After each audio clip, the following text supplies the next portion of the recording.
ਵਾਹਿਗੁਰੂ ਸਾਹਿਬ ਜੀ।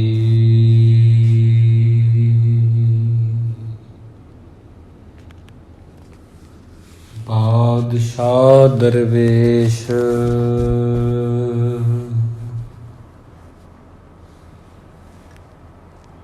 ਗੁਰੂ ਗੋਬਿੰਦ ਸਿੰਘ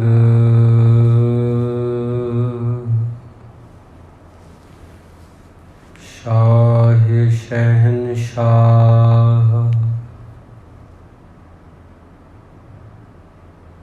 ਗੁਰੂ ਗੋਬਿੰਦ ਸਿੰਘ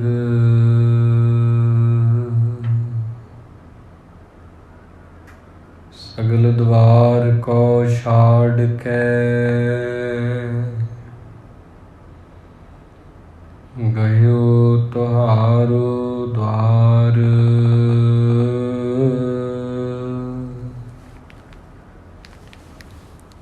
ਬਾਹੇ ਗਏ ਕੀ ਲਾਜ ਅਸ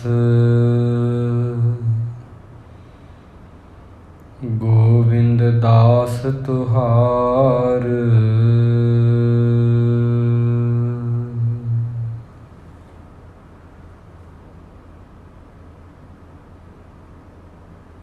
ਸਨਮਾਨਯੋਗ ਗੁਰੂ ਕੀ ਸਾਜੀ ਹੋਈ ਗੁਰੂ ਰੂਪ ਸਾਧ ਸੰਗਤ ਜੀ, ਸਿਮਰ ਫਤਿਹ ਪ੍ਰਵਾਨ ਕਰਨੀ ਜੀ। ਵਾਹਿਗੁਰੂ ਜੀ ਕਾ ਖਾਲਸਾ, ਵਾਹਿਗੁਰੂ ਜੀ ਕੀ ਫਤਿਹ। ਸਤਿਗੁਰੂ ਜੀ ਦੀ ਅਪਾਰ ਬਖਸ਼ਿਸ਼ ਸਦਕਾ ਲੜੀਵਾਰ ਦਸ਼ਮੇਸ਼ ਪਿਤਾ ਜੀ ਕਲਗੀਧਰ ਪਾਤਸ਼ਾਹ ਜੀ ਦੇ ਪਾਵਨ ਇਤਿਹਾਸ ਨੂੰ ਅਸੀਂ ਸਰਵਣ ਕਰਦੇ ਹਾਂ। ਪਿਛਲੇ ਪ੍ਰਸੰਗ ਦੇ ਵਿੱਚ ਆਪ ਜੀ ਨੇ ਸਰਵਣ ਕੀਤਾ ਹੈ ਜਦੋਂ ਰਾਜਾ ਭੀਮ ਚੰਦ ਸਤਿਗੁਰੂ ਜੀ ਕੋਲ ਅਨੰਦਪੁਰ ਸਾਹਿਬ ਆਇਆ ਸੀ। ਉਸਨੇ ਸਤਿਗੁਰੂ ਜੀ ਦੇ ਪਾਸ ਕੀਮਤੀ ਵਸਤੂਆਂ ਦੇਖੀਆਂ, ਜਿਨ੍ਹਾਂ ਦੇ ਵਿੱਚ ਇੱਕ ਪ੍ਰਸਾਦੀ ਹਾਥੀ ਨੂੰ ਵੇਖ ਕੇ ਰਾਜੇ ਭੀਮ ਚੰਦ ਦਾ ਮਨ ਮੋਹਿਆ ਗਿਆ। ਗੁਰੂ ਜੀ ਤੋਂ ਵਿਦਾ ਲੈ ਕੇ ਵਾਪਸ ਆਪਣੇ ਰਾਜ ਵਿੱਚ ਪਹੁੰਚਿਆ, ਪਰ ਇਸ ਨੂੰ ਵਾਰ-ਵਾਰ ਉਹ ਹਾਥੀ ਨੂੰ ਪ੍ਰਾਪਤ ਕਰਨ ਦਾ ਲਾਲਚ ਮਨ ਵਿੱਚ ਜਾਗ ਰਿਹਾ ਹੈ। ਫਿਰ ਇਹਨੇ ਆਪਣੇ ਵਜ਼ੀਰਾਂ ਦੇ ਨਾਲ ਸਲਾਹ ਕੀਤੀ, ਗੁਰੂ ਗੋਬਿੰਦ ਰਾਏ ਜੀ ਦਾ ਜਿਹੜਾ ਪ੍ਰਸਾਦੀ ਹਾਥੀ ਆ ਉਹ ਆਪਾਂ ਨੂੰ ਕਿਸ ਤਰ੍ਹਾਂ ਮਿਲ ਸਕਦਾ। ਇੱਕ ਵਾਰ ਜੇ ਮੇਰੇ ਹੱਥ ਵਿੱਚ ਆ ਜਾਏਗਾ, ਮੁੜ ਕੇ ਮੈਂ ਉਹਨੂੰ ਵਾਪਸ ਨਹੀਂ ਕਰਾਂਗਾ।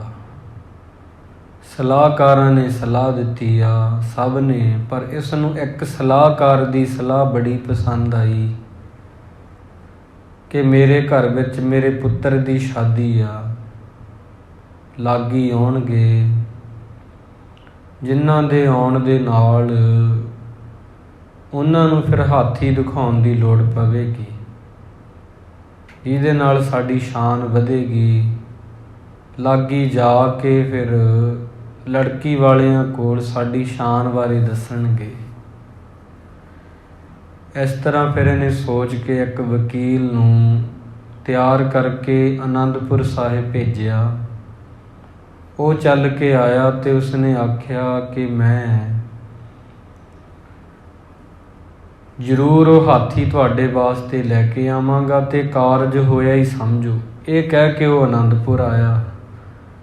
ਗੁਰੂ ਮਹਾਰਾਜ ਸੱਚੇ ਪਾਤਸ਼ਾਹ ਜੀ ਨੂੰ ਪਹਿਰੇਦਾਰ ਨੇ ਆਖਿਆ ਕੋਈ ਮਿਲਣ ਲਈ ਆਇਆ ਹੈ।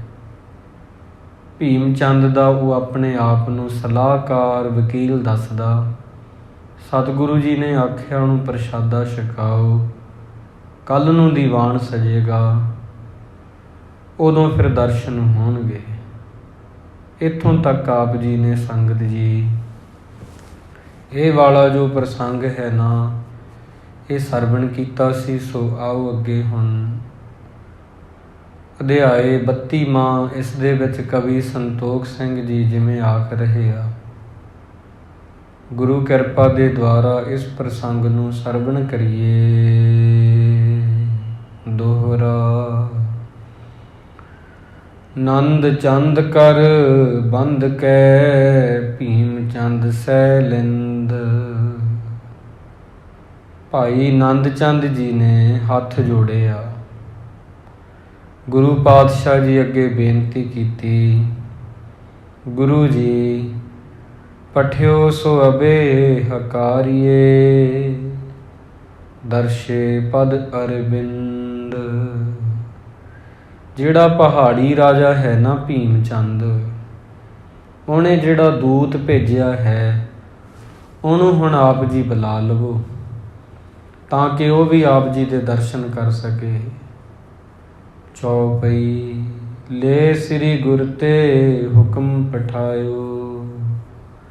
ਗੁਰੂ ਜੀ ਦੇ ਕੋਲੋਂ ਆਗਿਆ ਲੈ ਕੇ ਜਿਹੜਾ ਰਾਜੇ ਦੇ ਵਕੀਲ ਨੂੰ ਹੁਕਮ ਭੇਜਿਆ ਗਿਆ ਹੈ, ਸੁਣ ਵਕੀਲ ਸੋ ਤਤ ਛਿਨ ਆਇਓ। ਇਹ ਸੁਣ ਕੇ ਉਹ ਜਿਹੜਾ ਵਕੀਲ ਦੂਤ ਆ ਤੁਰੰਤ ਚੱਲ ਕੇ ਆ ਗਿਆ। ਸਭਾ ਮਜ਼ਾਰ ਪ੍ਰਵੇਸ਼ਿਓ ਆਈ।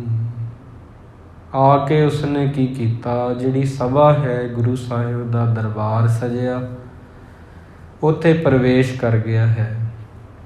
ਧਰਿ ਅਕੋਰ ਕੋ ਗਰੀਬ ਨਿਵਾਈ। ਤੇ ਉਪਹਾਰ ਗੁਰੂ ਜੀ ਅੱਗੇ ਰੱਖ ਦਿੱਤਾ ਜੋ ਲੈ ਕੇ ਆਇਆ ਸੀ, ਤੇ ਸੀਸ ਝੁਕਾਇਆ।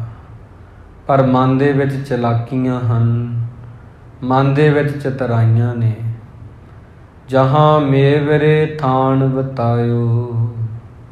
ਫਿਰ ਉਸ ਨੂੰ ਬੈਠਣ ਵਾਸਤੇ ਇੱਕ ਗੁਰਸਿੱਖ ਨੇ ਆਖਿਆ ਹੈ, ਬੈਠਿਓ ਤਰਸਤ ਅੰਗ ਸੁਖ ਚਾਇਓ। ਫਿਰ ਡਰਦਾ ਹੋਇਆ ਅੰਗ ਸੰਕੋਚ ਕੇ ਉੱਥੇ ਬੈਠ ਗਿਆ। ਦੀ ਪ੍ਰਤਾਪ ਦੇਖਤ ਪ੍ਰਭੂ ਕੇਰੋ। ਹੁਣ ਗੁਰੂ ਮਹਾਰਾਜ ਦੇ ਵੱਡੇ ਪ੍ਰਤਾਪ ਨੂੰ ਦੇਖ ਰਿਹਾ ਸੀ।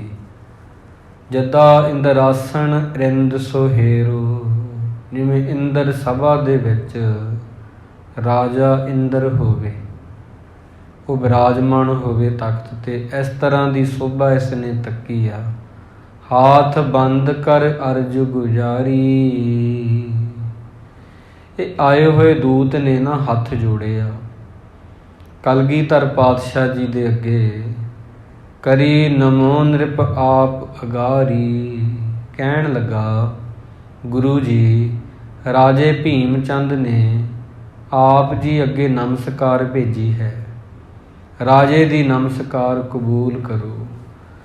ਕਦਮ ਪਦਮ ਪਰ ਸਿਰ ਨਿਜ ਰਾਖਾ। ਆਪ ਜੀ ਦੇ ਚਰਨਾਂ ਕਮਲਾਂ ਤੇ ਰਾਜੇ ਨੇ ਸਿਰ ਰੱਖਿਆ ਹੈ।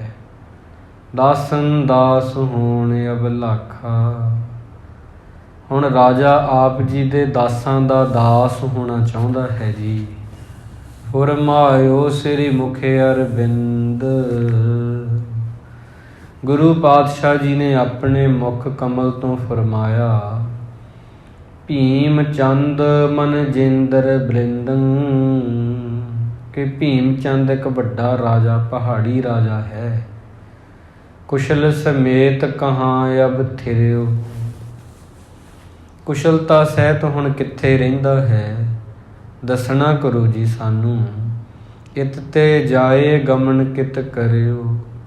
ਕਾਫੀ ਸਮਾਂ ਹੋ ਗਿਆ, ਪਹਿਲਾਂ ਉਹ ਆਨੰਦਪੁਰ ਸਾਹਿਬ ਆਇਆ ਸੀ, ਇੱਥੇ ਕਈ ਦਿਨ ਬਤੀਤ ਕੀਤੇ। ਉਸ ਤੋਂ ਬਾਅਦ ਵਿਦਾ ਲੈ ਕੇ ਵਾਪਸ ਚਲਾ ਗਿਆ। ਇੱਥੋਂ ਜਾ ਕੇ ਕਿੱਥੇ ਗਿਆ ਹੈ, ਕਹੋ ਕਾਰਨ ਤੂੰ ਨਿਜ ਆਗਮਨੁ। ਤੁਸੀਂ ਇੱਥੇ ਕਿਉਂ ਆਏ ਹੋ, ਤੁਹਾਡੇ ਆਉਣ ਦਾ ਕੀ ਕਾਰਨ ਹੈ। ਪਠਿਓ ਹੋਏ ਨਿਰਪ ਕਾਰਜ ਕਵਣੁ। ਰਾਜੇ ਨੇ ਕਿਹੜੇ ਕਾਰਜ ਲਈ ਤੁਹਾਨੂੰ ਭੇਜਿਆ ਇੱਥੇ। ਹੇ ਦੂਤ ਜੀ ਦੱਸਣਾ ਕਰੋ ਸਾਨੂੰ। ਸੁਣਤ ਦੂਤ ਨੇ ਕੁਸ਼ਲ ਜਣਾਈ। ਇਹ ਸੁਣ ਕੇ ਨਾ ਫਿਰ ਉਹ ਜਿਹੜਾ ਦੂਤ ਹੈ ਉਹਨੇ ਫਿਰ ਸਾਰੀ ਵਾਰਤਾ ਦੱਸੀ ਆ। ਜਬ ਕੋ ਦਰਸ਼ ਕੀਨ ਗਿਰ ਰਾਈ। ਹੇ ਗੁਰੂ ਜੀ, ਜਦੋਂ ਦੇ ਪਹਾੜੀ ਰਾਜੇ ਭੀਮ ਚੰਦ ਨੇ ਤੁਹਾਡੇ ਦਰਸ਼ਨ ਕੀਤੇ ਹਨ, ਤਬ ਕੇ ਗੁਣ ਗੁਣ ਰਾਵਰ ਕੇਰੇ। ਉਹ ਤਦੋਂ ਹੀ ਆਪ ਜੀ ਦੇ ਗੁਣ ਗਾ ਰਿਹਾ ਹੈ। ਬਰਨਤ ਹੈ ਸਭ ਨਿਕਟ ਵਡੇਰੇ। ਰਾਜਾ ਕਹਿੰਦਾ ਰਹਿੰਦਾ ਸਭਾ ਦੇ ਵਿੱਚ ਭੀਮ ਚੰਦ, ਗੁਰੂ ਜੀ ਮਹਾਨ ਸੂਰਬੀਰ ਨੇ, ਬਹੁਤ ਪਿਆਰ ਕਰਨ ਵਾਲੇ ਨੇ, ਦੀਸ਼ ਸ਼ੀਲ ਗਹਿਰ ਰਸੀਲੇ।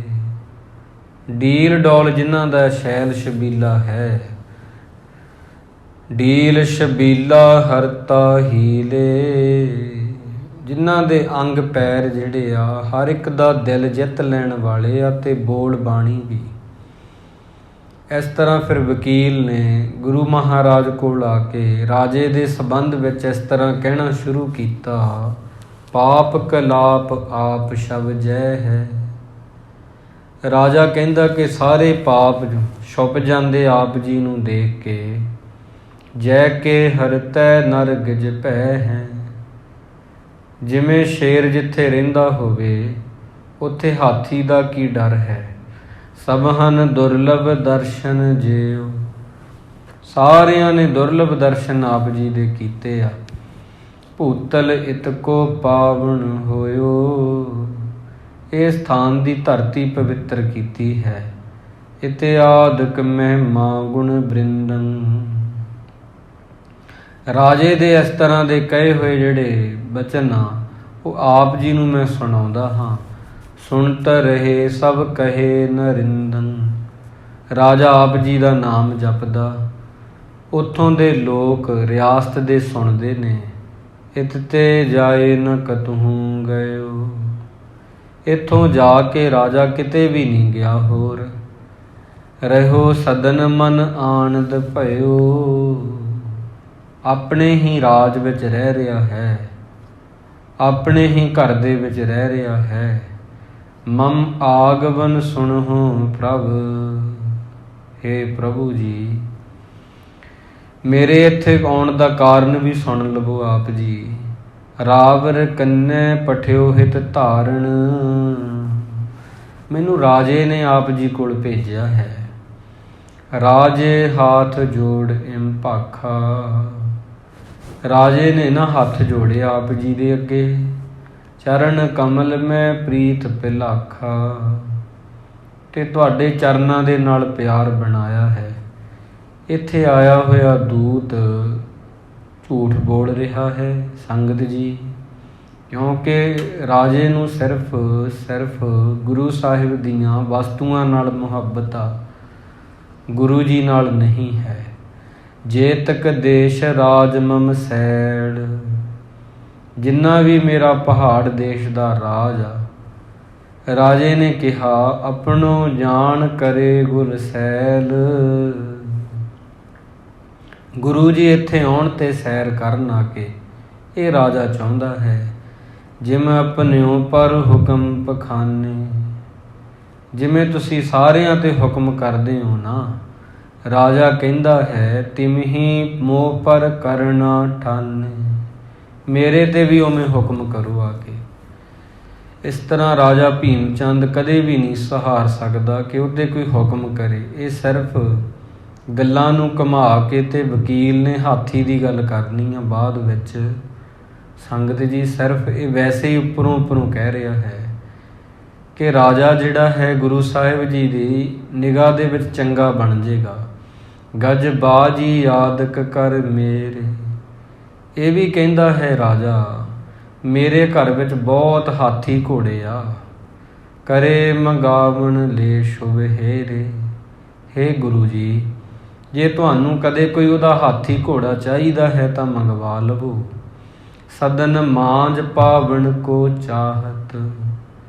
ਉਹ ਆਪ ਜੀ ਦੇ ਚਰਨ ਆਪਣੇ ਗ੍ਰਹਿ ਵਿੱਚ ਪਵਾਉਣਾ ਚਾਹੁੰਦਾ ਹੈ। ਮਿਲਿਓ ਜਵੇ ਕੋ ਅਦਕਿਓ ਮਾਹਤ। ਜਦੋਂ ਦਾ ਮਿਲਿਆ ਹੈ ਨਾ ਬੜਾ ਉਤਸ਼ਾਹਤ ਹੋ ਗਿਆ। ਅਬ ਜੋ ਵਸਤ ਇਹ ਕਰ ਮੋਹੀ। ਹੁਣ ਜਿਹੜੀ ਵੀ ਵਸਤੂ ਮੇਰੇ ਘਰ ਹੈ, ਗੁਰੇ ਉਰੇ ਅਬਲਾਖਾ ਜਿਸ ਹੋਈ। ਗੁਰੂ ਜੀ ਹਿਰਦੇ ਵਿੱਚ ਜਿਸ ਦੀ ਅਭਿਲਾਸ਼ਾ ਹੋਵੇ ਬਿਨਾ ਅੰਤਰੇ ਆਪਣੀ ਜਾਣੇ। ਰਾਜੇ ਦੇ ਮਹਿਲ ਵਿੱਚ ਜੋ ਵੀ ਆ ਤੁਹਾਡਾ ਹੀ ਆ। ਰਾਜੇ ਨੇ ਇਹ ਆਖਿਆ ਮੈਨੂੰ ਕਹਿ ਕੇ, ਨਿਜ ਕਰ ਸਮ ਅਨਬਾਵਨ ਠਾਨੀ। ਉਹ ਤੁਸੀਂ ਆਪਣੇ ਘਰ ਵਿੱਚ ਮੰਗਵਾ ਸਕਦੇ ਹੋ। ਰਾਜੇ ਦੀ ਹਰ ਚੀਜ਼ ਤੁਹਾਡੀ ਆ। ਹਰਖਤ ਹੋਏ ਤਵੇ ਮਨ ਮੋਰਾ। ਇਵੇਂ ਮੇਰਾ ਵੀ ਮਨ ਪ੍ਰੇਮ ਵਿੱਚ ਭਿੱਜ ਗਿਆ। ਇਮ ਕਹਿ ਪਠਿਓ ਸੋ ਪ੍ਰੇਮ ਵਡੇਰਾ। ਇਸ ਕਰਕੇ ਵੱਡਾ ਪ੍ਰੇਮ ਕਰਕੇ ਮੈਨੂੰ ਭੇਜਿਆ ਹੈ। ਕੂਰ ਕਪਟ ਕੋ ਮੂੜ ਵਖਾਨੈ। ਇਵੇਂ ਫਿਰ ਇਹ ਜਿਹੜਾ ਮੂਰਖ ਸੀ, ਝੂਠੀ ਉਸਤਤ ਕਰ ਰਿਹਾ ਹੈ ਆਪਣੇ ਰਾਜੇ ਦੀ। ਆਪਣੇ ਰਾਜੇ ਵਾਂਗ ਗੁਰੂ ਜੀ ਨੂੰ ਸਮਝਦਾ ਸੀ ਕਿ ਗੁਰੂ ਮਹਾਰਾਜ ਮੇਰੀਆਂ ਗੱਲਾਂ 'ਚ ਆ ਜਾਣਗੇ। ਜਿਵੇਂ ਵਕੀਲ ਲੋਕ ਦੂਜਿਆਂ ਨੂੰ ਗੱਲਾਂ 'ਚ ਲੈ ਲੈਂਦੇ ਆ, ਇਹਨੂੰ ਵੀ ਸੀ ਕਿ ਮੈਂ ਵੀ ਇੱਦਾਂ ਭਰਮਾ ਲਾਂਗਾ। ਮੋਰ ਮਨੰਦ ਆਨੰਦਤ ਬਾਨੀ। ਮੋਰ ਵਾਂਗ ਆਨੰਦ ਦੇਣ ਵਾਲੀ ਬਾਣੀ ਸੀ। ਪਿਖਿਅਤ ਕਿਰਿਆ ਕੀਟ ਗਣ ਖਾਨੀ। ਪਰ ਜੇ ਕਰਨੀ ਵੱਲ ਵੇਖੋ, ਜਿਵੇਂ ਸਮੂਹ ਕੀੜੇ ਖਾਣ ਵਾਲੀ ਹੈ, ਜਿਵੇਂ ਕਿ ਮੋਰ ਕੀੜੇ ਖਾਂਦਾ। ਪਰ ਮੋਰ ਵੇਖਣ ਨੂੰ ਬਹੁਤ ਸੋਹਣਾ ਹੁੰਦਾ। ਦੇਖਣ ਨੂੰ ਇਹਦੀਆਂ ਗੱਲਾਂ ਚੰਗੀਆਂ ਸੀ ਵਕੀਲ ਦੂਤ ਦੀਆਂ, ਪਰ ਅੰਦਰ ਇਹਦੇ ਖੋਟਾਪਣ ਸੀ। ਕਰੇ ਜਨਾਵਨ ਮਿੱਤਰਤਾ ਆਪਣ। ਆਪਣੀ ਮਿੱਤਰਤਾ ਜਿਤਾ ਰਿਹਾ ਗੁਰੂ ਜੀ ਦੇ ਨਾਲ। ਚਹਿਤ ਕਿਰਿਆ ਕੁਟਲੀ ਬਨ ਸਾਪਣ। ਜਿਵੇਂ ਸੱਪ ਨੂੰ ਬਣਦੀ ਅੱਗ ਦੇ ਵਿੱਚੋਂ ਕੱਢਣ ਵਾਂਗ ਪੁੱਠੀ ਕਿਰਿਆ ਕਰ ਰਿਹਾ ਸੀ। ਜਿਵੇਂ ਕਿ ਕਹਾਣੀ ਵੀ ਇੱਕ ਪ੍ਰਚਲਿਤ ਹੈ ਇਹਦੇ ਨਾਲ, ਕਿ ਜੰਗਲ ਦੀ ਅੱਗ ਵਿੱਚ ਘਿਰੇ ਹੋਏ ਇੱਕ ਸੱਪ ਨੇ ਘੋੜ ਸਵਾਰ ਨੂੰ ਬੇਨਤੀ ਕੀਤੀ ਕਿ ਮੈਨੂੰ ਕਿਰਪਾ ਕਰਕੇ ਅੱਗ ਵਿੱਚੋਂ ਬਚਾ ਲਾ, ਮੇਰੀ ਮਦਦ ਕਰ। ਘੋੜ ਸਵਾਰ ਨੂੰ ਤਰਸ ਆ ਗਿਆ। ਘੋੜ ਸਵਾਰ ਉਤਰਿਆ ਅਤੇ ਉਹਨੇ ਕੀ ਕੀਤਾ, ਪੂਛ ਤੋਂ ਫੜ ਕੇ ਫਿਰ ਉਹਦੀ ਜਾਨ ਬਚਾ ਲਈ ਆ। ਸੱਪ ਨੇ ਆਖਿਆ ਸੀ ਮੈਂ ਤੇਰਾ ਦੋਸਤ ਬਣ ਜਾਵਾਂਗਾ, ਪਰ ਜਦੋਂ ਹੀ ਸਵਾਰ ਨੇ ਸੱਪ ਨੂੰ ਬਾਹਰ ਕੱਢਿਆ ਨਾ, ਸੱਪ ਨੇ ਸਵਾਰ ਨੂੰ ਡੰਗ ਮਾਰਤਾ, ਘੋੜ ਸਵਾਰ ਨੂੰ ਮਾਰਤਾ। ਝੂਠਾ ਵਾਅਦਾ ਕੀਤਾ ਸੀ ਸੱਪ ਨੇ, ਸੱਪੈ ਦੁੱਧ ਪਿਆਈ ਹੈ ਅੰਦਰ ਵੈਸਨ ਕੋਰ। ਬਹੁਤ ਮਨੁੱਖ ਸੱਪ ਜੈਸੇ ਹੁੰਦੇ ਆ, ਉਹਨਾਂ ਦਾ ਤੁਸੀਂ ਜਿੰਨਾ ਮਰਜ਼ੀ ਭਲਾ ਕਰੋ, ਪਰ ਉਹਨਾਂ ਦੇ ਅੰਦਰਲੀ ਜ਼ਹਿਰ ਨਹੀਂ ਜਾ ਸਕਦੀ। ਇੱਦਾਂ ਹੀ ਇਹ ਰਾਜਾ ਭੀਮ ਚੰਦ ਆ, ਉੱਪਰੋਂ ਜਿਹੜਾ ਭੇਜਿਆ ਹੋਇਆ ਉਹਦਾ ਦੂਤ ਹੈ, ਉੱਪਰਲੇ ਮਨ ਨਾਲ ਹੀ ਕਹਿ ਰਿਹਾ ਹੈ, ਪਰ ਅੰਦਰ ਤਾਂ ਉਹਦੇ ਜ਼ਹਿਰ ਆ ਨਾ।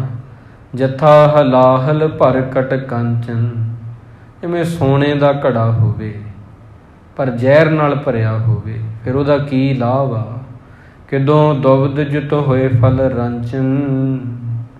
ਜਿਸ ਤਰ੍ਹਾਂ ਕੋਈ ਫਲ ਦੋ ਤਰੀਕਿਆਂ ਨਾਲ ਰਚਿਆ ਹੋਵੇ, ਬਾਹਰੋਂ ਉਹਦੇ ਮਿਠਾਸ ਹੋਵੇ, ਅੰਦਰ ਉਹਦੇ ਜ਼ਹਿਰ ਹੋਵੇ। ਬਹਿਰ ਬਾਕ ਬੋਲੇ ਬੋ ਬੋਲਾ। ਸਵਾਦ ਮਿੱਠਾ ਹੋਵੇ, ਤਸੀਰ ਜ਼ਹਿਰੀਲੀ ਹੋਵੇ।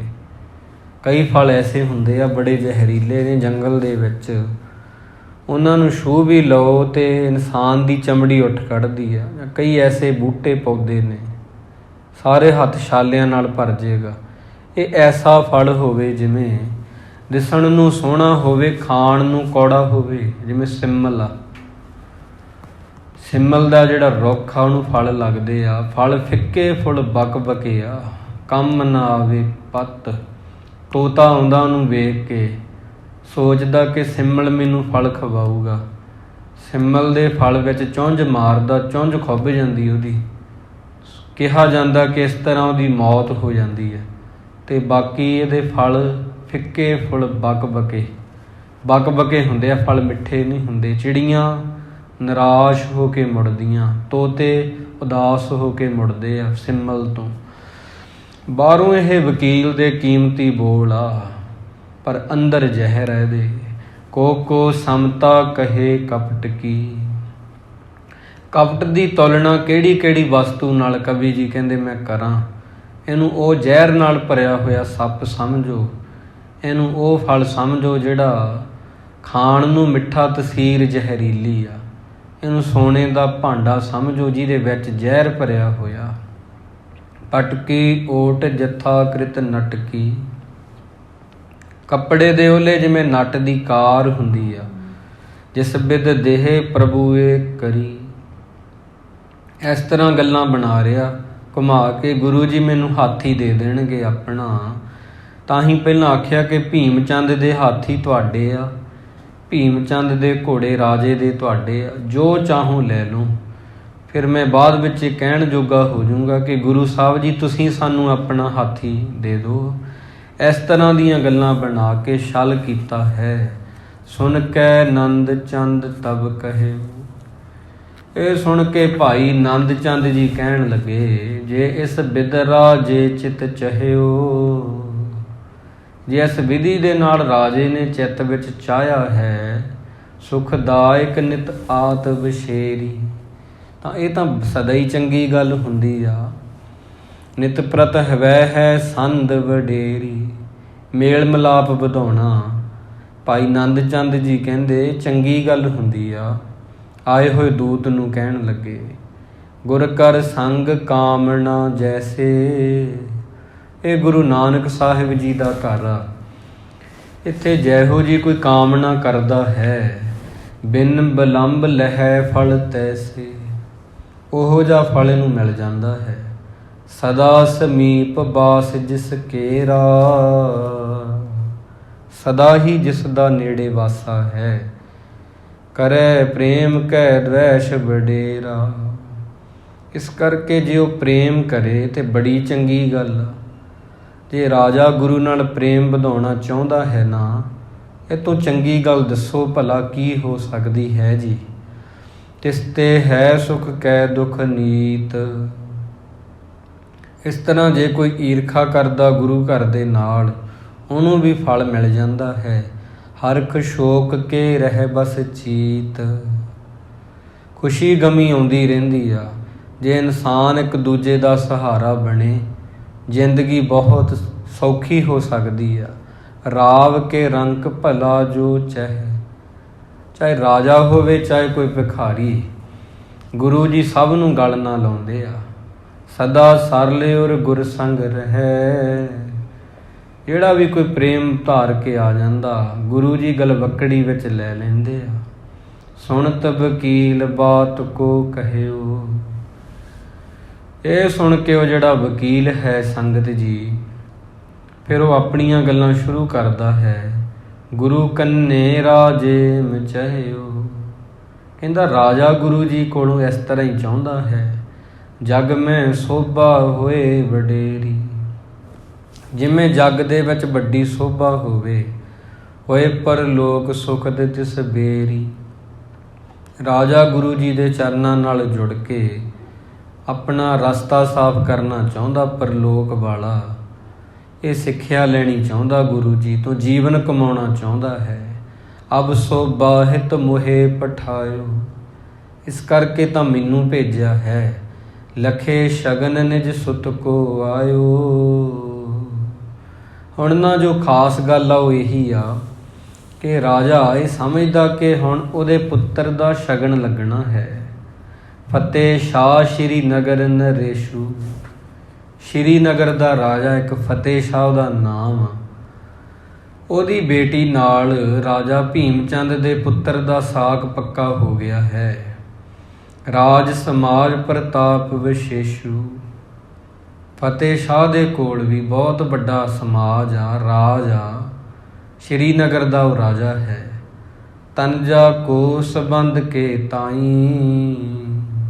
ਉਹ ਆਪਣੀ ਪੁੱਤਰੀ ਦਾ ਜਿਹੜਾ ਸਾਕ ਹੈ, ਅਵਸੋ ਵਿਆਹ ਦੇਣ ਚਿਤ ਚਾਹੀ। ਰਾਜੇ ਭੀਮ ਚੰਦ ਦੇ ਪੁੱਤਰ ਨਾਲ ਕੀਤਾ। ਹੁਣ ਵਿਆਹ ਦੇ ਦਿਨ ਨੇੜੇ ਆ ਰਹੇ ਆ। ਹੁਣ ਵਿਆਹ ਦੀ ਤਰੀਕ ਪੱਕੀ ਕਰਕੇ ਲਾਗੀਆਂ ਨੇ ਆਉਣਾ ਹੈ। ਸੁਣੋ ਪ੍ਰਥਮ ਲਾਗੀ ਅਬਗਾਨੂ। ਸਭ ਤੋਂ ਪਹਿਲਾਂ ਲਾਗੀ ਆਉਣਗੇ ਜੀ। ਤਿੰਨ ਹਿਤ ਤਿਆਰੀ ਰਹਿ ਨਿਜ ਭਵਨੂ। ਉਹਨਾਂ ਵਾਸਤੇ ਤਿਆਰੀ ਕਰਨੀ ਹੈ ਰਾਜੇ ਭੀਮ ਚੰਦ ਨੇ ਘਰ ਦੇ ਵਿੱਚ। ਉੱਤਮ ਵਸਤੂ ਉਤਸਵ ਮਾਹੀ। ਇਸ ਕਰਕੇ ਘਰ ਦੇ ਵਿੱਚ ਅਤੀ ਉੱਤਮ ਵਸਤੂਆਂ ਦੀ ਲੋੜ ਪਵੇਗੀ। ਜਾਚੇ ਹੋਤ ਸਦਨ ਜੇ ਨਾਹੀ। ਜਿਹੜੀਆਂ ਵਸਤਾਂ ਘਰ ਦੇ ਵਿੱਚ ਨਹੀਂ ਹਨ ਉਹ ਬਾਹਰੋਂ ਮੰਗ ਲਈਦੀਆਂ ਨੇ। ਰਾਵ ਰੰਕ ਸਭ ਹੈ ਇੱਕ ਸਾਰਾ। ਰਾਜਾ ਰੰਕ ਸਾਰੇ ਇੱਕ ਬਰਾਬਰ ਹੀ ਹੁੰਦੇ ਆ।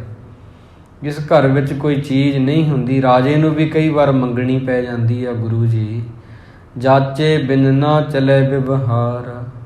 ਇਸ ਤਰ੍ਹਾਂ ਉੱਪਰੋਂ ਉੱਪਰੋਂ ਇੱਦਾਂ ਦੀਆਂ ਗੱਲਾਂ ਕਰਦਾ ਹੈ ਕਿ ਮੰਗਣ ਤੋਂ ਬਗੈਰ ਨਹੀਂ ਸਰਦਾ। ਕਈ ਵਾਰ ਰਾਜੇ ਨੂੰ ਵੀ ਹੱਥ ਅੱਡਣਾ ਪੈ ਜਾਂਦਾ ਹੈ। ਅਪਰ ਸੈਲ ਪਤ ਮਤ ਕਰ ਹੇਰੇ। ਹੋਰ ਪਹਾੜੀ ਰਾਜੇ ਵੇਖੇ ਆ। ਹਮ ਰਾਜੇ ਤੇ ਕਵੈ ਨਾ ਵਡੇਰੇ। ਪਰ ਸਾਡੇ ਰਾਜੇ ਨਾਲੋਂ ਕੋਈ ਵੱਡਾ ਨਹੀਂ ਹੈਗਾ। ਭੀਮ ਚੰਦ ਸਭ ਤੋਂ ਵੱਡਾ ਰਾਜਾ ਹੈ ਗੁਰੂ ਜੀ। ਲੈਬੇ ਉਚਿਤ ਬਸਤ ਕਿਸ ਪਾਹੀ। ਕਿਸੇ ਪਾਸੋਂ ਵੀ ਵਸਤੂ ਲੈਣੀ ਉਚਿਤ ਨਹੀਂ ਸਮਝਦਾ ਰਾਜਾ। ਆਪਣੇ ਤੇ ਸ਼ੁਭ ਲਖਿਅਤ ਨਾਹੀ। ਰਾਜੇ ਕੋਲ ਬਹੁਤ ਸਾਜੋ ਸਮਾਨ ਆ, ਬਹੁਤ ਚੀਜ਼ਾਂ ਨਾਲ ਘਰ ਭਰਿਆ ਹੈ। ਚਿੱਤ ਵਿਚਾਰ ਕਰ ਦੇਖਿਓ ਜਬ। ਪਰ ਚਿੱਤ ਦੇ ਵਿੱਚ ਵਿਚਾਰ ਕਰਕੇ ਵੇਖਿਆ ਹੈ। ਬਿਨ ਰਾਵ ਰਤੇ ਨ੍ਰਿਪ ਲਗ ਸਭੂ। ਆਪ ਜੀ ਤੋਂ ਬਿਨਾਂ ਬਾਕੀ ਸਾਰੇ ਰਾਜੇ ਛੋਟੇ ਆ। ਰਾਜੇ ਭੀਮ ਚੰਦ ਅੱਗੇ ਬਾਕੀ ਸਾਰੇ ਰਾਜੇ ਛੋਟੇ ਆ। ਆਪ ਜੀ ਉਹ ਤੋਂ ਵੱਡੇ ਹੋ। ਜਥਾ ਪੁੱਤਰ ਹਮ ਰੋ ਤਿਮ ਗੁਰ ਕੋ। ਜਿਵੇਂ ਸਾਡਾ ਪੁੱਤਰ ਹੈ ਉਵੇਂ ਗੁਰੂ ਜੀ ਦੇ ਤੁਸੀਂ ਪੁੱਤਰ ਹੋ ਤੇ ਹੁਣ ਤੁਸੀਂ ਗੁਰਤਾ ਗੱਦੀ ਤੇ ਬੈਠੇ ਹੋ। ਇਮ ਧਾਰਿਓ ਨਿਸ਼ਚੈ ਦ੍ਰਿੜ ਉਰ ਕੋ। ਭੀਮ ਚੰਦ ਇਵੇਂ ਸੋਚਦਾ ਆਪ ਜੀ ਬਾਰੇ, ਸਤਿਕਾਰ ਕਰਦਾ ਆਪ ਜੀ ਦਾ। ਤਬ ਮੋਕੋ ਤੁਮ ਨਿਕਟ ਪਠਾਇਓ। ਤਾਂ ਹੀ ਮੈਨੂੰ ਆਪ ਜੀ ਦੇ ਕੋਲ ਭੇਜਿਆ ਹੈ। ਸੋ ਜਸ ਮਹਾਨ ਬਖਾਣ ਸੁਣਾਇਓ। ਆਪ ਜੀ ਦੇ ਬਾਰੇ ਬਹੁਤ ਜਸ ਕੀਤਾ ਰਾਜੇ ਨੇ। ਆਨੋ ਜਾਏ ਪ੍ਰਸਾਦੀ ਗਜ ਕੋ। ਇੱਥੇ ਫਿਰ ਜਿਹੜਾ ਵਕੀਲ ਸੀ ਉਹਨੇ ਹੁਣ ਗੱਲਾਂ ਘੁਮਾਈਆਂ ਪਹਿਲਾਂ ਕਿ ਰਾਜਿਆਂ ਨੂੰ ਵੀ ਲੋੜ ਪੈ ਜਾਂਦੀ ਹੁੰਦੀ ਆ। ਰਾਜਾ ਇਹ ਭਾਵੇਂ ਬਹੁਤ ਵੱਡਾ ਪਰ ਆਪ ਜੀ ਤੋਂ ਵੱਡਾ ਨਹੀਂ ਹੋ ਸਕਦਾ। ਇਸ ਕਰਕੇ ਨਾ ਹੁਣ ਰਾਜੇ ਨੇ ਮੈਨੂੰ ਕਿਹਾ ਹੈ ਗੁਰੂ ਜੀ ਕੋਲ ਜਾਓ। ਉਹਨਾਂ ਕੋਲ ਇੱਕ ਹਾਥੀ ਆ, ਪ੍ਰਸਾਦੀ ਹਾਥੀ, ਉਹ ਲੈ ਆਓ। ਹੁਣ ਅਸਲੀ ਗੱਲ ਉਹਨੇ ਘੁਮਾ ਕੇ ਕਹਿ ਦਿੱਤੀ ਇੱਥੇ। ਸੰਗਤ ਜੀ ਜੋ ਕਹਿਣੀ ਸੀ ਇਹ ਗੱਲ ਸੀ। ਪਹਿਲਾਂ ਜੋ ਗੱਲਾਂ ਉਹਨੇ ਕੀਤੀਆਂ ਵੈਸੇ ਹੀ ਸੀ। ਗੁਰੂ ਮਹਾਰਾਜ ਦੀ ਸੋਭਾ ਵੀ ਫੋਕੀ ਉਹਨੇ ਉੱਪਰੋਂ ਉੱਪਰੋਂ ਕੀਤੀ ਆ।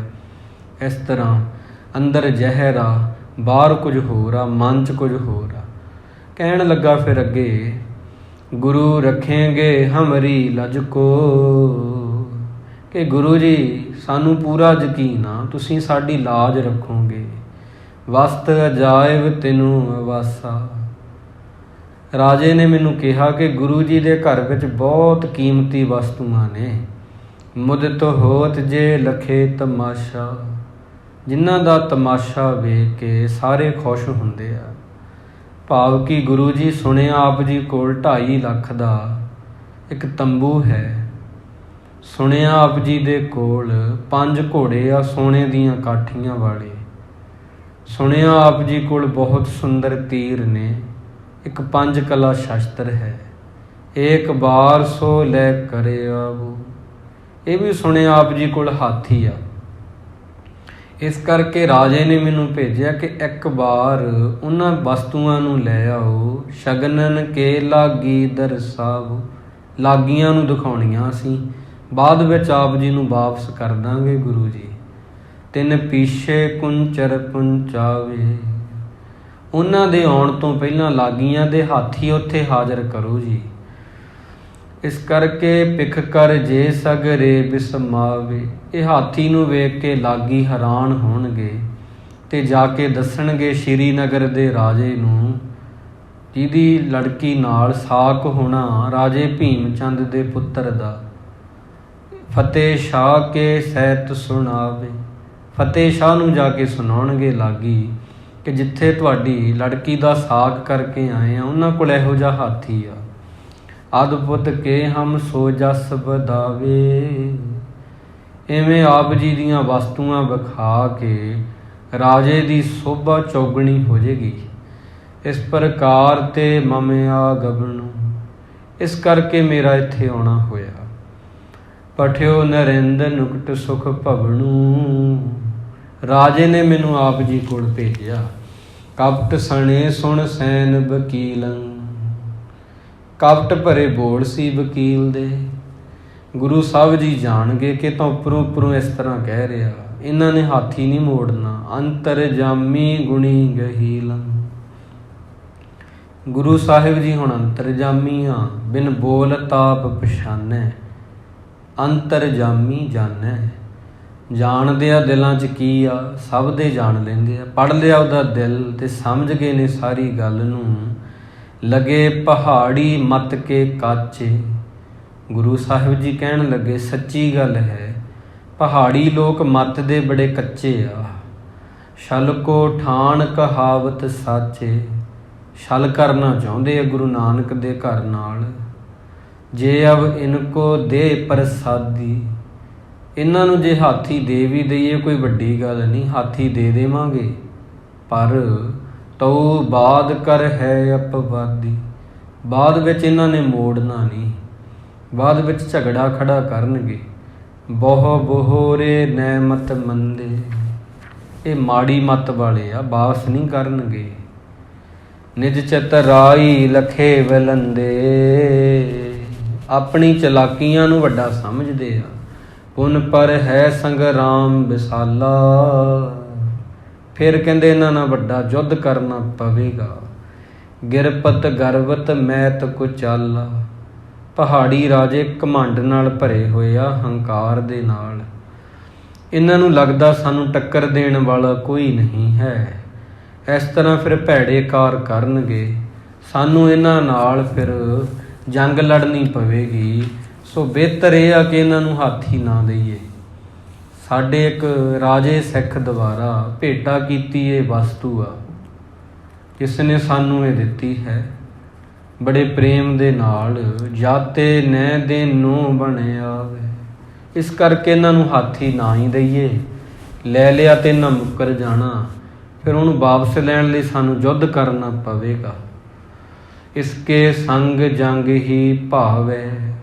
ਇਸ ਕਰਕੇ ਅਸੀਂ ਨਹੀਂ ਚਾਹੁੰਦੇ ਕਿਸੇ ਨਾਲ ਝਗੜਾ ਕਰਨਾ। ਇਦੋਂ ਬਿਹਤਰ ਇਹ ਆ ਕਿ ਇਹਨਾਂ ਨੂੰ ਹਾਥੀ ਨਾ ਹੀ ਦਈਏ। ਇਮ ਵਿਚਾਰ ਕਰ ਜਗ ਗੁਰ ਭਾਖਾ। ਇਹ ਗੱਲ ਵਿਚਾਰ ਕੇ ਗੁਰੂ ਜੀ ਕਹਿਣ ਲੱਗੇ ਕਿ ਆਏ ਹੋਏ ਦੂਤ ਨੂੰ ਕਿ ਸੁਣੋ ਜੀ, ਇਹ ਪ੍ਰਸਾਦੀ ਹਾਥੀ ਜੋ ਹੈ ਨਾ, ਆਨਿਓ ਸਿੱਖ ਗਜ ਧਰੇ ਅਵ ਲਾਖਾ। ਇਹ ਅਸਾਮ ਤੋਂ ਇੱਕ ਸਿੱਖ ਲੈ ਕੇ ਆਇਆ ਸਾਡੇ ਵਾਸਤੇ, ਜਿਹਦੀ ਗੁਰੂ ਨਾਨਕ ਸਾਹਿਬ ਜੀ ਦੇ ਘਰ ਪ੍ਰਤੀ ਬੜੀ ਸ਼ਰਧਾ ਹੈ। ਰਾਖੇ ਨਿਕਟ ਉਚਿਤ ਇਹ ਗੁਰ ਕੋ। ਤੇ ਉਹਨੇ ਆਖਿਆ ਸੀ ਕਿ ਇਹ ਹਾਥੀ ਗੁਰੂ ਜੀ ਕੋਲ ਹੀ ਰਵੇ ਸਦਾ। ਗੁਰੂ ਤੇਗ ਬਹਾਦਰ ਜੀ ਦੇ ਵਸਾਏ ਨਗਰ ਆਨੰਦਪੁਰ ਵਿੱਚ ਰਹੇ ਨੂੰ ਦੂਰ ਨਾ ਭੇਜਣਾ। ਏਵ ਮਨੋਰਥ ਠਾਨਿਓ ਉਰਕੋ। ਇਸ ਜਿਹਨੇ ਭੇਟਾ ਕੀਤਾ ਉਹਦਾ ਦਿਲ ਇਹ ਆ ਕਿ ਕਿਤੇ ਹੋਰ ਨਾ ਜਾਵੇ, ਇੱਥੇ ਆਨੰਦਪੁਰ ਹੀ ਰਹੇਗਾ। ਨਹੀਂ ਅਪਰ ਕੋ ਦੈਬੋ ਕਰੈ। ਇਹ ਕਿਸੇ ਨੂੰ ਹੋਰ ਨਾ ਦੇਣਾ। ਗੁਰੂ ਜੀ ਆਪ ਜੀ ਨੇ ਸਦਾ ਆਪਣੇ ਕੋਲ ਰੱਖਣਾ। ਪਰਚੇ ਆਪ ਕੇ ਉੱਪਰ ਚਰੈ। ਉਹ ਸਿੱਖ ਨੇ ਸਾਨੂੰ ਆਖਿਆ ਸੀ ਕਿ ਗੁਰੂ ਜੀ ਇਹਦੀ ਸਵਾਰੀ ਆਪ ਜੀ ਰੋਜ਼ ਹੀ ਕਰੋ। ਇਹੀ ਮੇਰੇ ਦਿਲ ਦੀ ਮੁਰਾਦ ਆ। ਅਨਕ ਜਤਨ ਤੇ ਦੁਰਲਭ ਵਡੇਰੋ। ਫਿਰ ਇਹ ਬਹੁਤ ਦੁਰਲਭ ਹਾਥੀ ਆ। ਦੁਨੀਆ ਵਿੱਚ ਇਹੋ ਜਿਹਾ ਕੋਈ ਹੋਰ ਹਾਥੀ ਨਹੀਂ ਹੈ। ਆਨ ਦੂਰ ਤੇ ਦਰਸ਼ਨ ਹੇਰੋ। ਬਹੁਤ ਦੂਰ ਤੋਂ ਦਰਸ਼ਨ ਕਰਨ ਆਇਆ ਸੀ ਉਹ ਸਿੱਖ ਰਤਨ ਰਾਏ ਜੀ ਦਾ ਨਾਮ ਸੀ, ਰਾਜਾ ਸੀ ਜੋ ਅਸਾਮ ਦਾ। ਉਹਨੇ ਸਾਨੂੰ ਇਹ ਵਸਤੂਆਂ ਦਿੱਤੀਆਂ ਨੇ। ਗੁਰ ਕਰ ਸਦਾ ਨੇਮ ਇਹ ਰਹਿਓ। ਗੁਰੂ ਘਰ ਦਾ ਇੱਕ ਨੇਮ ਰਿਹਾ ਸਦਾ ਹੀ। ਉਹ ਕਿਹੜਾ ਨੇਮ ਹੈ? ਰਚੇ ਜੋ ਤਿਮ ਜਿਮ ਪ੍ਰੇਮੀ ਚਾਹਿਓ। ਵਕੀਲ ਕਹਿਣ ਲੱਗਾ ਦੂਤ, ਗੁਰੂ ਜੀ ਕਿਹੜਾ ਨੇਮ ਆ? ਗੁਰੂ ਸਾਹਿਬ ਜੀ ਕਹਿਣ ਲੱਗੇ, ਗੁਰੂ ਉਵੇਂ ਕਰਦਾ ਹੈ ਜਿਵੇਂ ਉਹਨਾਂ ਨੂੰ ਪ੍ਰੇਮ ਕਰਨ ਵਾਲੇ ਸਿੱਖ ਕਹਿੰਦੇ ਆ। ਗੁਰੂ ਹਮੇਸ਼ਾ ਉਸੇ ਤਰ੍ਹਾਂ ਹੀ ਚੱਲਦਾ ਜਿਵੇਂ ਸਿੱਖ ਬੇਨਤੀ ਕਰਦੇ ਆ। ਸਿੱਖ ਕੋ ਸਫਲ ਮਨੋਰਥ ਕਰੇ। ਸਿੱਖ ਦਾ ਜਿਹੜਾ ਮਨੋਰਥ ਹੈ ਉਹ ਸਫਲ ਕਰਦੇ ਹਾਂ। ਸੋ ਵਿਸਾਰ ਕਬ ਨੇ ਪਰ ਹਰੈ। ਗੁਰੂ ਜੀ ਕਦੇ ਵੀ ਸਿੱਖ ਦਾ ਕਹਿਣਾ ਨਹੀਂ ਮੋੜਦੇ। ਜਾਤੇ ਕਹੋ ਨਿਰਪਤ ਸੰਗ ਜਾਈ। ਇਸ ਕਰਕੇ ਰਾਜੇ ਨੂੰ ਕਹਿ ਦਿਓ ਇਹ ਹਾਥੀ ਅਸੀਂ ਨਹੀਂ ਦੇ ਪਾਵਾਂਗੇ, ਇਹ ਸਾਡੇ ਇੱਕ ਸਿੱਖ ਦੀ ਭੇਟ ਆ, ਇਹ ਅਨੰਦਪੁਰ ਵਿੱਚ ਹੀ ਰਹੇਗਾ, ਅਸੀਂ ਇਹਨੂੰ ਆਪਣੀਆਂ ਅੱਖਾਂ ਤੋਂ ਦੂਰ ਨਹੀਂ ਕਰ ਸਕਦੇ, ਅਸੀਂ ਆਪਣੇ ਸਿੱਖ ਨੂੰ ਬਚਨ ਦਿੱਤੇ ਹੋਏ ਨੇ। ਅਪਰ ਏਕ ਹਮ ਢਿਗ ਗਜਰਾਈ। ਪਰ ਹਾਂਜੀ ਸਾਡੇ ਕੋਲ ਇੱਕ ਹੋਰ ਹਾਥੀ ਆ, ਉਹ ਵੀ ਬੜਾ ਸੋਹਣਾ ਹੈ, ਉਹ ਆਪ ਜੀ ਲਿਜਾ ਸਕਦੇ ਹੋ। ਬੂਝੋ ਨਿਜ ਰਾਜੇ ਲੈ ਜਾਵੋ। ਰਾਜੇ ਨੂੰ ਪੁੱਛ ਲਓ ਤੇ ਇੱਕ ਹੋਰ ਹਾਥੀ ਆ ਸਾਡੇ ਕੋਲ, ਉਹ ਆਪ ਜੀ ਲਿਜਾ ਸਕਦੇ ਹੋ। ਸ਼ਗਨ ਲਾਗੀ ਕੋ ਦਰਸਾਓ। ਉਹ ਵੀ ਬੜਾ ਪਿਆਰਾ ਹੈ, ਉਹ ਲਾਗੀਆਂ ਨੂੰ ਦਿਖਾ ਦਿਓ। ਸੁਣ ਕਰ ਤੂਸ਼ਨ ਦੂਤ ਕਰੀ ਹੈ। ਇਹ ਸੁਣ ਕੇ ਦੂਤ ਚੁੱਪ ਹੋ ਗਿਆ। ਚੁੱਪ ਤਾਂ ਹੋ ਗਿਆ ਕਿ ਮੈਂ ਤਾਂ ਸੋਚ ਕੇ ਆਇਆ ਸੀ ਹਾਥੀ ਲੈ ਕੇ ਹੀ ਮੁੜੂੰਗਾ, ਗੁਰੂ ਜੀ ਨੇ ਤਾਂ ਆਸਾ 'ਤੇ ਪਾਣੀ ਫੇਰ ਦਿੱਤਾ। ਜਾਨੀ ਗੁਰ ਨੇ ਦੇਤ ਕਰੀ ਹੈ। ਸਮਝ ਗਿਆ ਕਿ ਗੁਰੂ ਜੀ ਸਮਝ ਗਏ ਮੇਰੀ ਚਾਲ ਨੂੰ, ਹਾਥੀ ਨਹੀਂ ਦੇ ਰਹੇ। ਰੁੱਖ ਕੋ ਦੇਖਤ ਰੁਕਸਦ ਹੋਇਓ। ਇਸ ਤਰ੍ਹਾਂ ਨਮੂੰਝਣਾ ਜਿਹਾ ਹੋ ਗਏ। ਗੁਰੂ ਜੀ ਦਾ ਰੁੱਖ ਵੇਖ ਕੇ ਰੁਕਸਦ ਹੋ ਗਿਆ ਉੱਥੋਂ। ਬੰਧਨ ਕਰ ਗਮਣਿਓ ਮਗ ਜੋਇਓ। ਬੰਧਨ ਕਰਕੇ ਆਪਣੇ ਰਾਹੇ ਰਾਹੇ ਪੈ ਗਿਆ, ਕਹਿਲੂਰ ਦੀਆਂ ਪਹਾੜੀਆਂ ਵੱਲ ਵੱਧ ਗਿਆ। ਹਿਰਦੇ ਬਸੂਰਤ ਮੁਖ ਮੁਰਝਾਵਤ। ਚਿਹਰਾ ਜਿਹਾ ਮੁਰਝਾਇਆ ਹੋਇਆ ਸੀ। ਬਨਿਓ ਨ ਕਾਰਜ ਜਾਤ ਲਿਜਾਵਤ। ਕਿਉਂਕਿ ਕਾਰਜ ਨਹੀਂ ਸੀ ਬਣਿਆ। ਰਾਜੇ ਭੀਮ ਚੰਦ ਨੂੰ ਕੀ ਆਖਿਆ ਸੀ? ਹਾਥੀ ਆਇਆ ਸਮਝੋ। ਇਸ ਕਰਕੇ ਐਸੇ ਲੋਗਣ ਸਿਉ ਕਿਆ ਕਹੀਏ। ਬਾਤਨ ਹੀ ਅਸਮਾਨ ਗਿਰਾਵੇ। ਗੱਲਾਂ ਬਾਤਾਂ ਨਾਲ ਅਸਮਾਨ ਨੂੰ ਥੱਲੇ ਸੁੱਟਣ ਵਾਲੇ ਲੋਕ ਹੁੰਦੇ ਆ ਇਹ ਜਿਹੜੇ ਵਕੀਲ ਹੁੰਦੇ ਆ। ਕੀ ਆ ਕੇ ਆਇਆ ਸੀ ਕਿ ਹਾਥੀ ਆਇਆ ਸਮਝੋ। ਮੈਂ ਖਾਲੀ ਨਹੀਂ ਆਊਂਗਾ, ਹਾਥੀ 'ਤੇ ਸਵਾਰ ਹੋ ਕੇ ਆਊਂਗਾ। ਹੁਣ ਸ਼ਰਮਿੰਦਾ ਹੋ ਗਿਆ, ਰਸਤੇ 'ਚ ਜਾ ਰਿਹਾ ਕਿ ਕਿਹੜਾ ਮੂੰਹ ਦਿਖਾਊਂਗਾ। ਅੰਤਰਜਾਮੀ ਗੁਰ ਕੋ ਜਾਨਾ।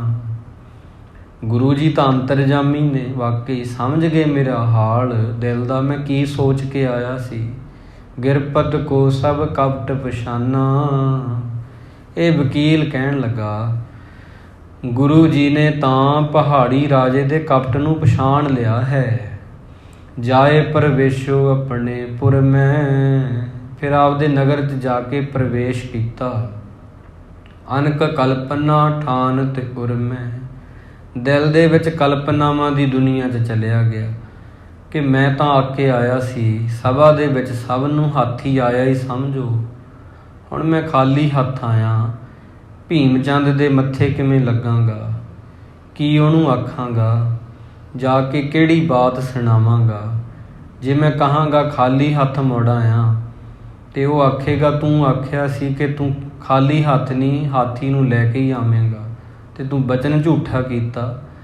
ਇਸ ਤਰ੍ਹਾਂ ਸ਼ਰਮਿੰਦਾ ਹੋ ਰਿਹਾ ਹੈ ਆਪਣੀ ਕਰਨੀ 'ਤੇ।